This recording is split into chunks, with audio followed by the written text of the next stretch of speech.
अस्सलामुअलैकुम YouTube family, मैं हूँ Saima. Welcome back my YouTube channel hacks with Saima daily की तरफ। फिर से आज मैं आप सबके लिए किचन के टिप्स लाई हूँ। होप करती हूँ आपको पसंद आएगी और इससे आपको फ़ायदे ये होंगे कि आपके टाइम और मनी सेविंग भी होगी। मैं तो इसे यूज़ करती हूँ, तो आपके लिए भी ये काफ़ी ज़्यादा यूज़फुल होने वाली है। गर्मियों के मौसम में हमारी पूरी बॉडी से पसीने आते हैं, तो उन पसीनों को हम हटाने के लिए, ये पसीने ना आए उसके लिए हम क्या नहीं करते, हर एक चीज़ करते हैं, नहाते हैं और पता नहीं कौन-कौन सी चीज़ें लगाते हैं बॉडी पे। लेकिन फिर भी आप देखो कि हमारी बॉडी पे पसीने आ ही जाते हैं, तो आपको कोई भी चीज़ करने की ज़रूरत नहीं है।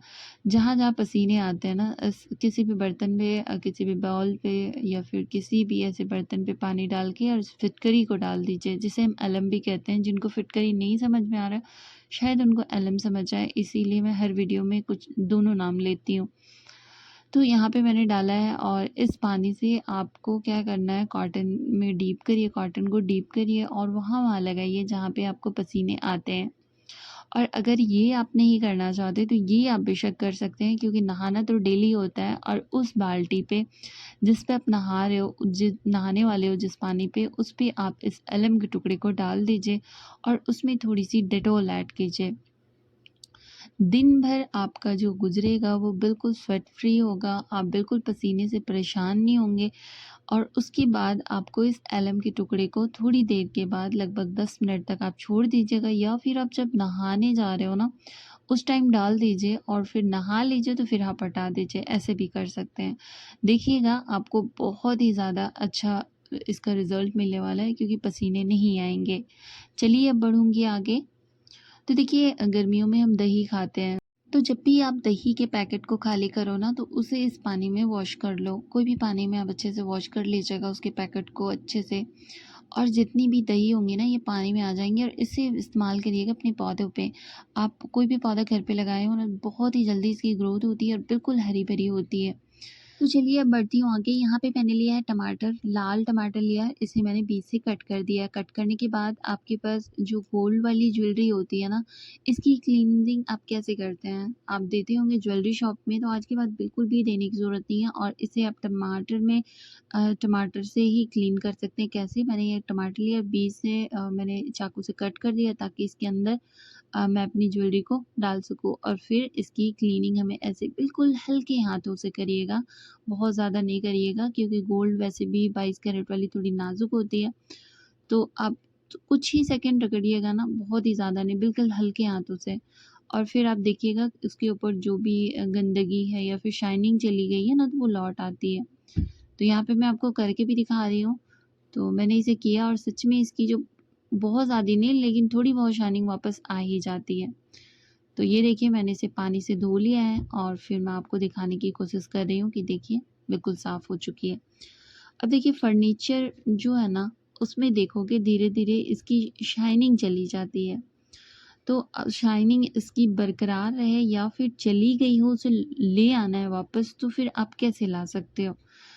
तो बहुत छोटा-सा काम आपको करना है। यहाँ एक ले लीजिएगा कॉटन, और कॉटन में आपको ऑलिव ऑयल लेनी है। ऑलिव ऑयल को आपको पूरे फर्नीचर पे, जहाँ-जहाँ पे फर्नीचर की शाइनिंग चली गई है ना, वहाँ पे आप इसे लगाइएगा। देखिएगा बिल्कुल वापस आ जाएगी। तो देखिए, केले ख़राब होते हैं, अगर आपके केले भी ख़राब हो रहे हैं और आप परेशान हो जाते हैं, तो बिल्कुल भी आपको टेंशन नहीं लेनी है। लेनी है यहाँ पे फ़ॉइल पेपर, और फ़ॉइल पेपर को यहाँ पे केले के इस जगह पे लगा देना है आपको। उसके बाद देखिएगा आपके केले बिल्कुल सड़ेंगे नहीं और बिल्कुल ताज़ी रहेंगे। जैसे कि आप जब ख़रीद के लाते हो ना, उस टाइम आपके केले कैसे होते हैं, वैसे ही होंगे। तो जब भी आप केले लाएँ, तो एक छोटा-सा काम इसमें ज़रूर कर दीजिएगा, ताकि केले की जो लाइफ़ है वो बढ़ जाए और ये ख़राब ना हो, फिर आप इसे लंबे टाइम तक खा सकते हैं। ऐसे तो बहुत सारे तरीके हैं केले को रखने के, मैंने प्रीवियस वीडियो में भी शेयर किया हुआ है। बट आपको जो बेहतर लगे, जो आपके लिए सबसे ज़्यादा आसान हो, आप इसे ट्राई कर सकते हैं। तो चलिए अब बढ़ती हूँ आगे। देखिए, गैस में आप देखोगे ना, गैस जलाते-जलाते गैस में एक हमारे साथ परेशानी होती है कि इसकी जो फ्लेम है ना, बिल्कुल येलो-येलो सी आने लगती है। तो जब भी आपके साथ ऐसा हो ना, तो टूथपेस्ट ले लीजिए। देखिए, हमारे पास तो अभी रेड टूथपेस्ट नहीं थे, तो मैं वाइट टूथपेस्ट नहीं थे, तो मैंने रेड वाला ही यूज़ कर लिया है। मैंने यहाँ पे टूथपेस्ट साइड साइड में लगा दिया है।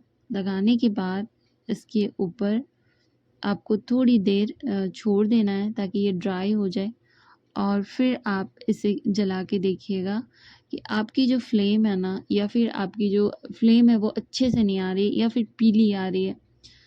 तो आप देखिएगा कि आपकी जो फ्लेम है वो बिल्कुल ठीक हो चुकी है, जैसी इसकी होनी चाहिए ना वैसी ही हो जाती है, मतलब ब्लू होती है ना, तो ब्लू ही हो जाती है। तो मैं इसे अभी आपको जला के भी दिखाऊंगी। तो ये देखिए, बिल्कुल पीली भी नहीं है और कहीं से भी गैस हमारी जो है रुकी हुई नहीं है, सब जगह से बिल्कुल सही आ रही है। तो आप थोड़ा सा आपको इंतज़ार करना होगा, क्योंकि जब गैस जलाया ना तो टूथपेस्ट को सूखने तक का आप थोड़ा सा वेट कर लीजिएगा। उसके बाद आप अपने फ्लेम को देखिएगा। तो चलिए मैं यहाँ पे ऑफ़ कर देती हूँ। देखिए, चार्जर काफ़ी ज़्यादा महंगी होती है। जब आप नए मोबाइल लेते हो ना तो उसके साथ हमें ओरिजिनल चार्जर मिलता है।